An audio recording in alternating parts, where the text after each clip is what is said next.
خاطرات یک گیشا، نوشته آرتور گلدن. فصل 24. فردای آن روز وقتی مامه ها به شهر بازگشت و شنید که مادر تصمیم گرفته مرا به دخترخواندگی بپذیرد، آنگونه که انتظار داشتم ابراز خوشحالی نکرد. البته سر تکان داد و راضی به نظر رسید، اما لبخند بر لب نیاورد. پرسیدم آیا اوضاع آنطور که خواهانش بوده پیش نرفته است؟ گفت آه نه، مزایده بین دکتر خرچنگ و نوبا همانطور که امیدوار بودم پیش می رود و آخرین رقم پیشنهادی مبلغی کلان و قابل ملاحظه است. وقتی از آن باخبر شدم دانستم که خانم نیتا حتما تو را به دخترخواندگی می پذیرد. خوشحالی بیش از این امکان نداشت. او این را بر زبان آورد، اما واقعیت آنگونه که مرحله به مرحله در سالهای بعد باخبر شدم چیز کاملا متفاوت دیگری بود. مثلا مزایده اصلا مسابقه بین دکتر خرچنگ و نوبا نبود. در نهایت به مسابقه میان دکتر خرچنگ و بارون منجر شده بود. نمیتوانم تصور کنم مامه ها در این باره چه احساسی داشت، اما مطمئنم به همین خاطر بود که برای مدت کوتاهی ناگهان رابطه‌اش با من سرد شده بود. و چرا داستان اتفاقی را که افتاده بود نزد خود نگه داشت؟ منظورم این نیست که بگویم نوبا اصلاً در این ماجرا درگیر نشد.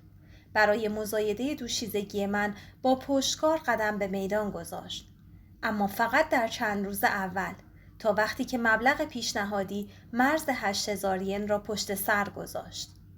وقتی او خود را کنار کشید، احتمالاً به این دلیل نبود که مبلغ این مزایده بیش از اندازه بالا رفته بود.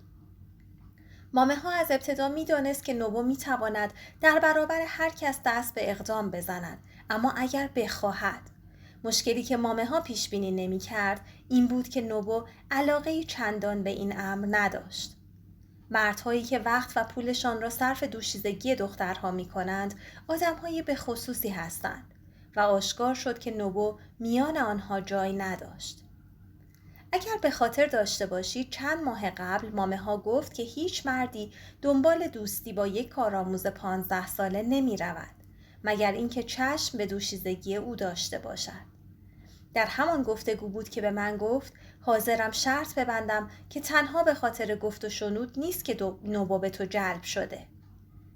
نمیدانم چه بسا در این مورد حق داشت، اما هرچه که سبب جلب نوبا به من شده بود به هر حال مسئله دوشیزگی هم نبود.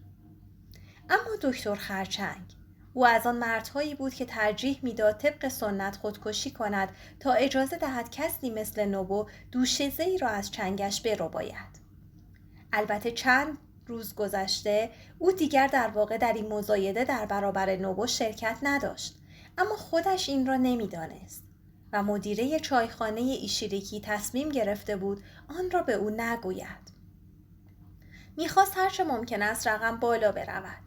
لذا وقتی که با تلفن با او حرف میزد چیزهایی از این قبیل میگفت: آه دکتر، همین الان پیغامی از اوزاکا دریافت کردم. پیشنهادی برای 5,000 ین رسیده.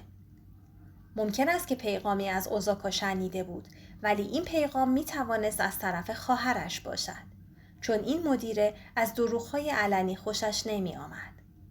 اما وقتی از اوزاکا و رسیدن پیشنهادی همزمان با هم نام می برد، طبیعتاً دکتر خرچنگ فرض را بر این می گذاشت که پیشنهاد از طرف نوبا است، با وجودی که در واقع از طرف بارون بود.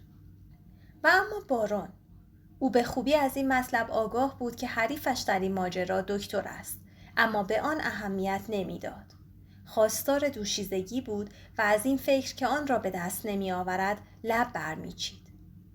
مدتی بعد گیشایی در مورد گفتگویی با او تقریباً در همین ایام به من گفت. بارون به او گفته بود: شنیده ای که چه اتفاقی افتاده؟ در پی دوشیزه‌ای هستم، اما دکتری مزاحم مانع کارم است. تنها یک مرد میتواند کاشف یک منطقه کشف نشده باشد و من میخواهم آن مرد باشم. اما چه کنم؟ ظاهراً این دکتر احمق نمیفهمد ارقامی را که اعلام میکند پول واقعی هستند. با بالا رفتن مبالغ پیشنهادی بارون صحبت از کنار کشیدن کرد، اما ارقام فعلی چنان به شکست رکورد نزدیک شده بودند که مدیره ایشیریکی تصمیم گرفت با گول زدن بارون قیمت را باز هم بالاتر ببرد. درست همان گونه که دکتر را گول میزد. با تلفن به او گفت آن آقای محترم قیمت بسیار بالایی پیشنهاد کرده و بعد می‌افزود گرچه همه می‌دانند او از آن کسانی است که بالاتر از آن نمی‌رود. مطمئنم بودند بسیاری که این حرف را درباره دکتر باور می‌کردند، اما خانم مدیره جزء آنها نبود. می‌دانست که وقتی بارون آخرین قیمت پیشنهادیش را بگوید، هر رقمی که باشد دکتر بالاتر از آن را می‌گوید. عاقبت دکتر خرچنگ حاضر به پرداخت 11,500 ین برای تصاحب من شد. تا آن زمان این بالاترین رقمی بود که در گیون و احتمالاً در تمامی نواحی گیشانشین ژاپن برای دوشیزه‌ای پرداخت شده بود. یادتان باشد که آن روزها صرف 1 ساعت وقت با گیشا 4 ین خرج داشت و یک کیمونوی پرهزینه به 1500 ین به فروش می رفت. از این رو ممکن است که این قیمت رقمی هنگفت به نظر نرسد، اما خیلی بیش از حد متعارف بود. بگذارید این گونه بگوییم رقمی بود که یک کارگر با کار در 1 سال به دست می آورد. باید اعتراف کنم که من از مسائل مالی چندان سررشته ندارم.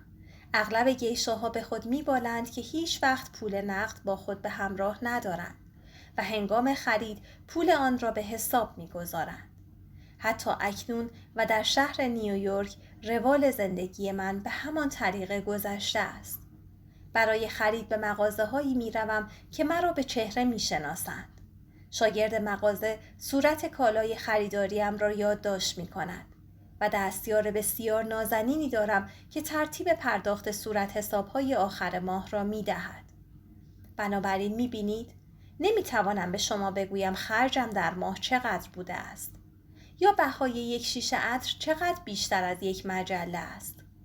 بنابراین شاید برای توضیح درباره مسائل مالی من یکی از بی‌صلاحیت ترین افراد در روی کره زمین باشم. به هر حال میخواهم چیزی را به شما بگویم که زمانی دوستی نزدیک به من گفت و او کسی است که یقیناً میداند چه میگوید. چون در دهه 1960 مدتی قائم مقام وزارت دارایی ژاپن بود. او گفت نقدینگی پول در امسال همان ارزش را در سال بعد ندارد و به این خاطر در واقع دوشیزگی مامه‌ها در سال 1929 گرانتر از دوشیزگی من بود. گرچه دوشیزگی من 11,500 ین بود و مال مامه‌ها 7 یا 8,000 ین. البته در مزایده دوشیزگی من این حرف‌ها مطرح نبود. تا آنجا که به همه مربوط می شد من رکورد تازه‌ای به جا گذاشته بودم و این رکورد تا سال 1951 باقی ماند.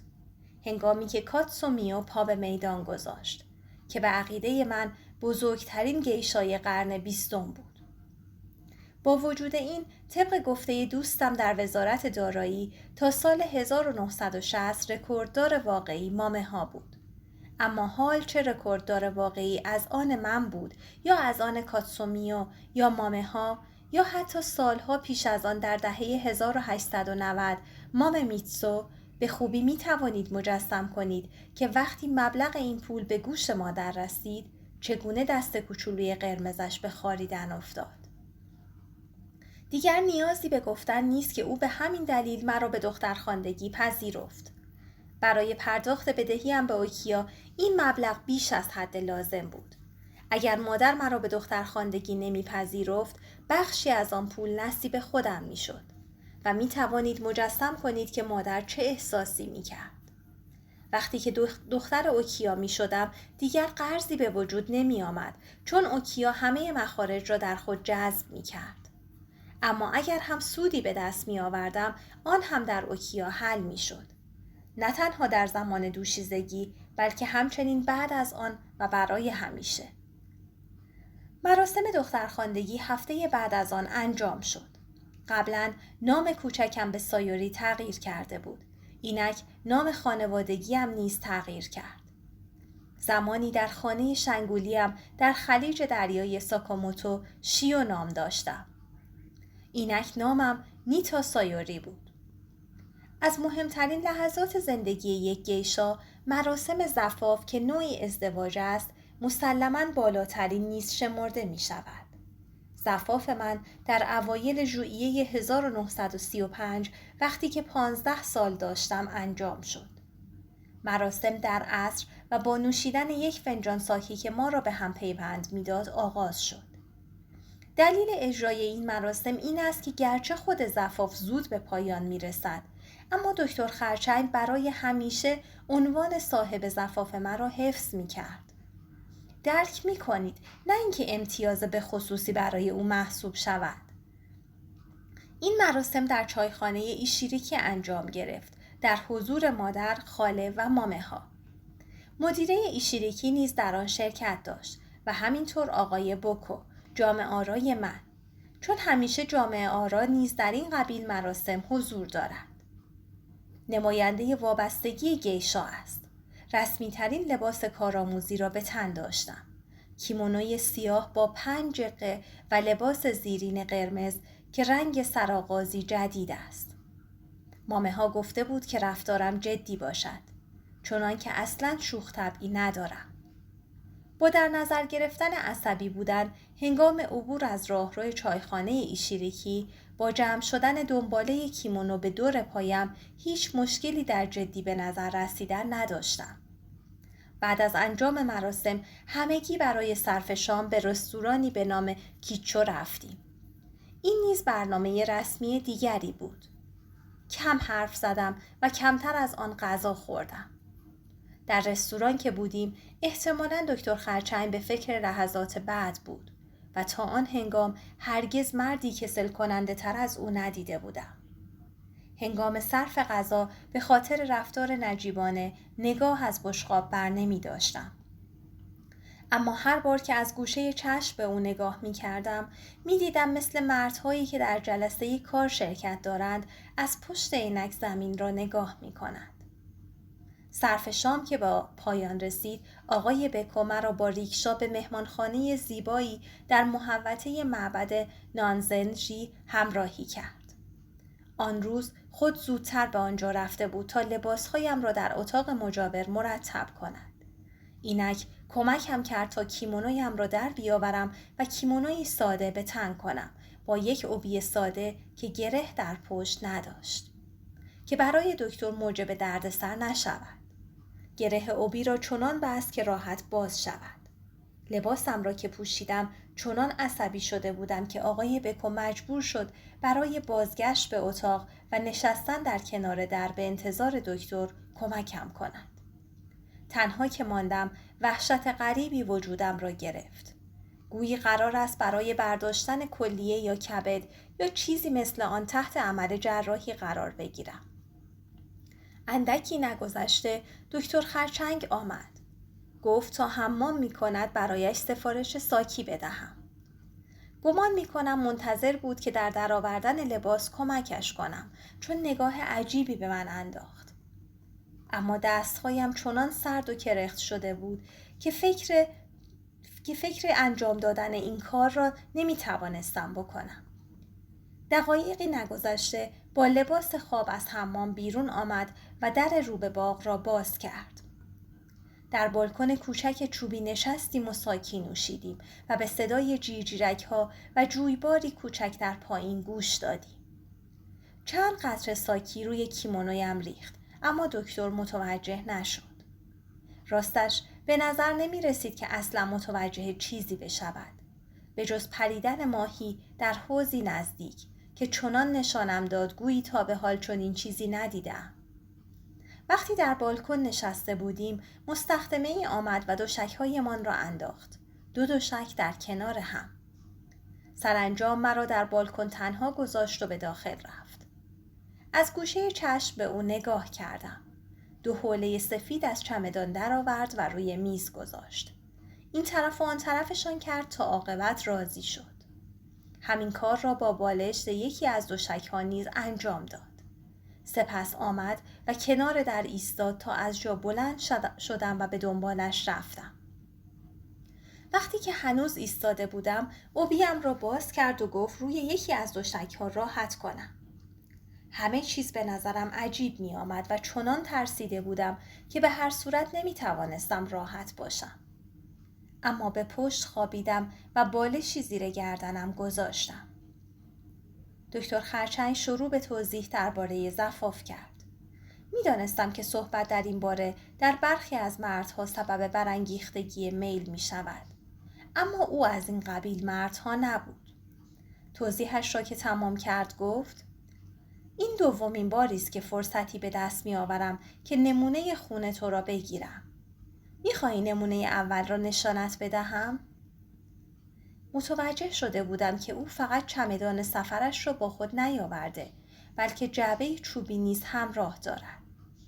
از جیب شلوارش در قفسه دست کلیدی بیرون آورد و قفل جعبه چوبی را باز کرد.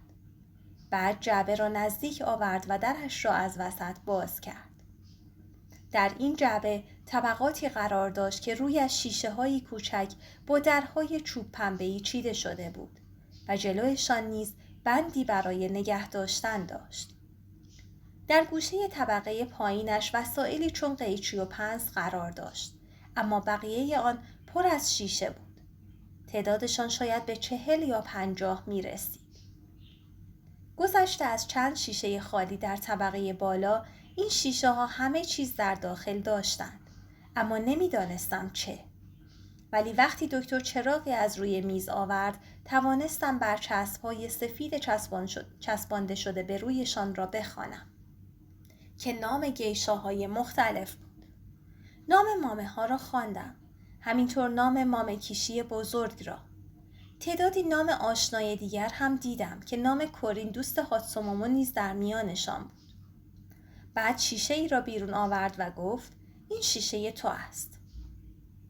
نام مرا به اشتباه نوشته بود. به جای ری حرف دیگری گذاشته بود.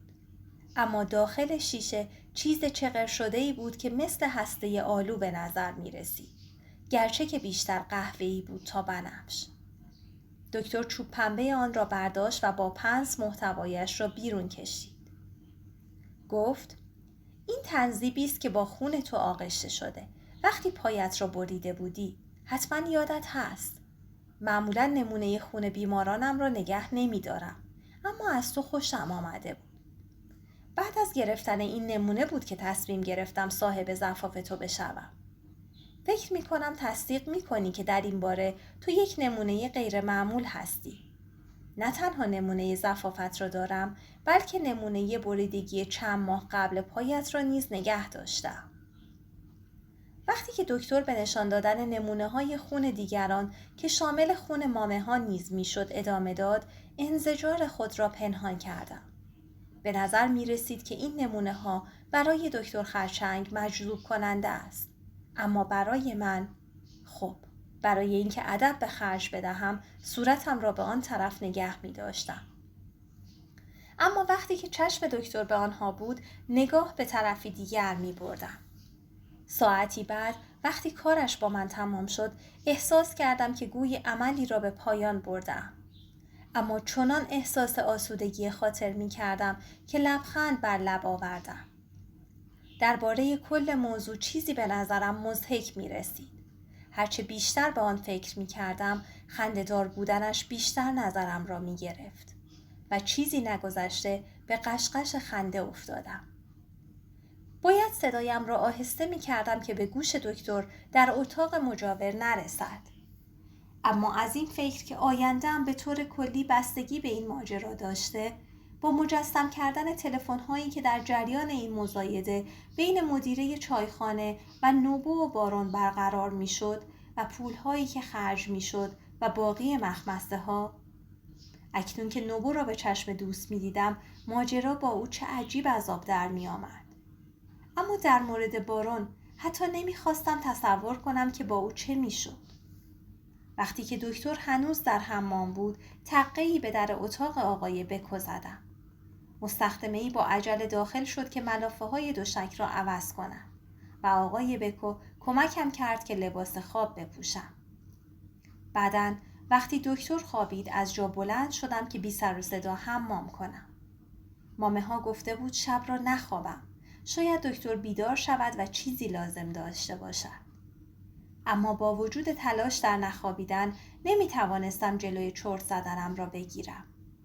صبح به موقع بیدار شدم و پیش از آن که دکتر مرا ببیند آماده بودم.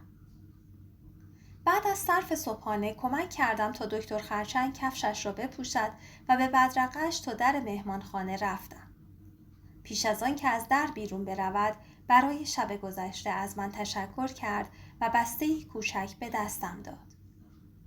نمی توانستم خودم را متقاعد کنم که این بسته جواهری همانند آن است که نوبو به من داده بود یا تکه‌ای بریده از حوله زفافمان است. اما وقتی به اتاق برگشتم و شهامتم را برای باز کردنش جمع کردم، دیدم داخل آن علف چینی است. نمیدانستم باید با آن چه کنم تا از آقای بکو پرسیدم. گفت باید روزی 1 بار دم کنم و بخورم که باردار نشوم. گفت مواظب باش چون علف گران قیمتی است. خیلی هم مواظب نباش چون سخت جنین گرانتر است.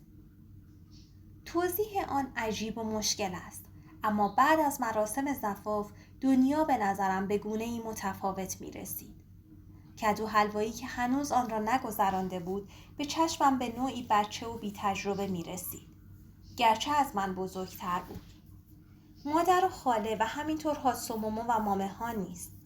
البته همه این تجربه را پشت سر گذاشته بودند و احتمالاً من بیش از آنها در اشتراک در این چیز به خصوص با آنها آگاه بودم.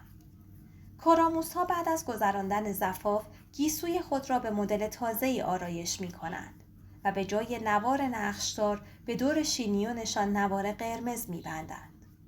مدتی چنان حواسم به این بود که کدام کارآموز نوار قرمز بسته است و کدام یک نوار نقشدار که هنگام عبور از راهرو مدرسه کوچک و یا در خیابان به سختی به چیز دیگری توجه می کردم.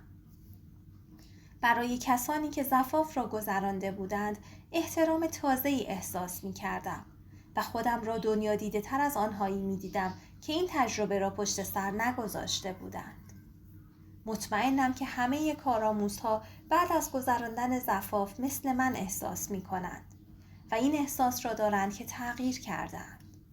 اما در مورد من تنها این نبود که دنیا را با چشمی دیگر می دیدم، بلکه به خاطر دید تازه‌ای بود که مادر از من داشت و همچنین زندگی روزانه‌ام نیز تغییر کرده بود. یقین دارم که تا به حال متوجه شده اید او از آن دست آدم‌هایی بود که هنگامی توجهشان به چیزی جلب می شود که برچسب قیمت رویش داشته باشد. در خیابان که راه می رفت ذهنش مثل چرتکه کار می کرد. نگاه کن، یوکیو کوچولو را ببین. حماقتش پارسال 100 ین خرج روی دست خواهر بزرگتر بیچاره اش گذاشت. این هم ایشیمیتسو باید از پول ماهانه‌ای که دانای تازه‌اش میپردازد خیلی به خودش ببالد. اگر مادر در یک روز خوش بهاری کنار رودخانه شیراکاوا قدم میزد، زمانی که میتوانید زیبایی مطلق را در خیس خوردن شاخه‌های درخت گیلاس بر روی آب ببینید، چشم او هیچ کدام را نمیدید، مگر اینکه نمیدانم نقشه‌ای برای پول درآوردن از فروش درخت یا چنین چیزی می داشت. پیش از زفافم گمان نمی کنم که برای مادر تفاوت می کرد که هاتسومومو در گیون برای من مشکل ساز باشد. اما اینک که برچسب گران قیمتی روی خود داشتم، بدون اینکه حتی از او بخواهم جلوی مشکل سازی او را گرفت. نمیدانم چه کرد. احتمالاً فقط گفته بود هاتسومومو، اگر رفتار از سبب دردسر برای سایوری و یا خرجی برای اوکیو شود، پولش را خودت باید بپردازی. از آغاز بیماری مادرم زندگی را همیشه با دشواری گذرانده بودم. اما اکنون برای مدتی همه چیز به نحوی غیر قابل شکایت با شکوه به نظر می رسید. نمی گویم که اصلاً خسته یا نومید نمی شدم. در واقع بیشتر وقتها خسته بودم.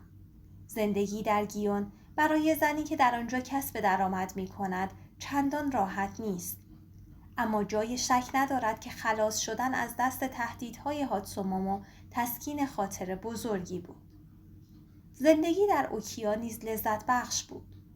در مقام دخترخوانده اوکیا هر وقت که دلم می‌خواست غذا می‌خوردم. به جای اینکه صبر کنم اول کدو حلوایی کیمونویش را انتخاب کند، من انتخاب می کردم.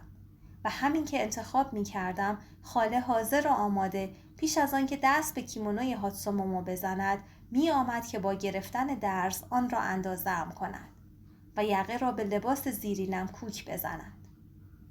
اکنون به خاطر احترامی که از همه می دیدم، دیگر به نگاه‌های خشم‌آلود و پر از نفرتی که هاتسومومو نثارم می کرد اهمیت نمی دادم. اما هر وقت که کدو حلوایی با چهره‌ای مغموم از کنارم عبور می کرد و نگاه به طرفی دیگر می انداخت، حتی وقتی که با هم چهره به چهره می شدیم درد می کشیدم. قبلا این احساس را داشتم که اگر شرایط اینگونه از آب در نمی آمد می توانستیم رفاقتمان را توسعه بدهیم. اکنون دیگر این احساس را نداشتم. بعد از پشت سر گذاشتن زفاف، دکتر خرچنگ به تمامی از زندگیم تقریباً محو شد.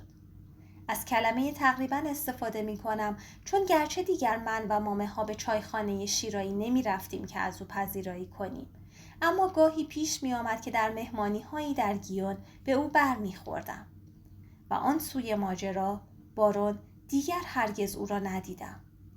هنوز هم از نقش او در بالا بردن بهای دوشیزگیم چیزی نمیدانم، اما به عقب که نگاه می کنم می فهمم که چرا مامه ها می خواست ما را از هم دور نگه دارد. احتمالاً من هم به اندازه مامه ها از بودن با آنها در جوار بارون احساس ناراحتی می کردم. به هر رو اصلاً نمی توانم تظاهر کنم که برای این مردها ذره‌ای دلم تنگ شده است. اما در این میان مردی بود که با اشتیاق در انتظار دیدار دوباره اش بودم و مطمئنم که لازم نیست به شما بگویم دارم از رئیس حرف میزنم. در نقشه مامه ها او نقشی بر عهده نداشت و بنابراین انتظار نداشتم چون زفافم را گذراندم رابطه‌ام با او تغییر کرده و یا به پایان رسیده باشد.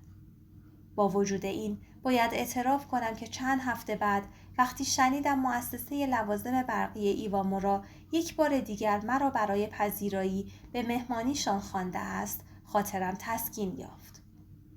آن شب وقتی وارد مجلس شدم، نوبو و رئیس هر دو بودند. در گذشته می رفتم که در کنار نوبو بنشینم، اما اکنون که مادر مرا به دخترخواندگی پذیرفته بود، دیگر نیازی نداشتم که به او به چشم نجات دهنده زندگیم نگاه کنم. آن شب بر حسب اتفاق در کنار رئیس جایی خالی بود، لذا با هیجان رفتم و کنار او نشستم.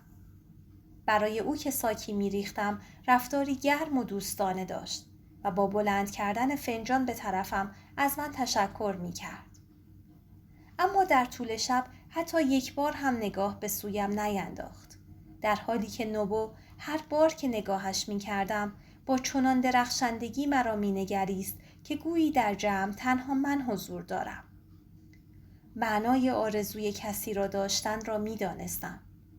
لذا پیش از به پایان رسیدن شب رفتم که کمی با او صحبت کنم. توجه داشتم که بعد از این هیچ وقت او را ندیده نگیرم. بعد از گذشت حدود 1 ماه شبی در یک مهمانی بر حسب اتفاق به نوبو گفتم که مامه ها برایم ترتیب سفری را داده که در فستیوالی در هیروشیما شرکت کنم. این را که به او می گفتم مطمئن نبودم که گوشش به حرفم باشد. اما فردای آن روز وقتی از مدرسه به اوکیا بازگشتم، یک صندوق سفری چوبی نو در اتاقم دیدم که او به عنوان هدیه برایم فرستاده بود. این صندوق حتی زیباتر از صندوقی بود که برای مهمانی بارون در هاکون از خاله قرض گرفته بودم. از اینکه فکر کرده بودم اینک که نوبو در نقشه های مامه ها مرکزیت ندارد می توانم او را از دور خارج کنم، از خودم خجالت کشیدم. نامه تشکری برای او نوشتم و گفتم با کمال اشتیاق در انتظار هفته آینده هستم که او را ببینم و از نزدیک تشکر کنم. در مهمانی بزرگ مؤسسه لوازم برقی ایوامورا که از چند ماه قبل به آن دعوت شده بودم. اما بعد اتفاق عجیبی افتاد. اندکی پیش از برگزاری این مهمانی پیغامی با این متن دریافت کردم که به شرکت من در آن مهمانی نیازی نیست. یوکو تلفنچی اوکیایمان این گمان را داشت که مهمانی به هم خورده است. بر حسب اتفاق به مناسبت شرکت در مهمانی دیگری آن شب باید به چایخانه ایشیریکی می رفتم. وقتی در سرسرا زانو زدم تا به مهمانی وارد شوم، در سالن بزرگ ضیافت باز شد و گیشای جوانی به نام کاتسو بیرون آمد. پیش از آن که در را بکشد و ببندد، صدایی شنیدم که مطمئن بودم صدای خنده رئیس است. گیج شدم، از جا برخاستم و پیش از آن که کاتسو از چایخانه خارج شود، جلویش را گرفتم. گفتم: ببخشید که مزاحم می شوم. در مهمانی مؤسسه لوازم برقی ایوامورا شرکت داشتی؟ بله، مهمانی خوبی است. لااقل 25 گیشا و 50 مرد هستند. پرسیدم: و رئیس ایوامورا و نوبوسان هر دو هستند؟ نوبو نیست. امروز صبح که به خانه‌اش برگشته بیمار بوده است. بعداً افسوس می‌خورد که چرا در آن شرکت نداشته. اما رئیس هست. برای چه می‌پرسی؟ چیزی زیر لب زمزمه کردم. یادم نمی‌آید چه بود و او رفت. تا این هنگام تصور می‌کردم که رئیس به همان اندازه نوبو برای دوستی با من ارزش قائل است. اکنون باید به این فکر می‌کردم که آیا اینها همه پنداری بیهوده بوده است و این دوستی تنها برای نوبو مهم بوده است؟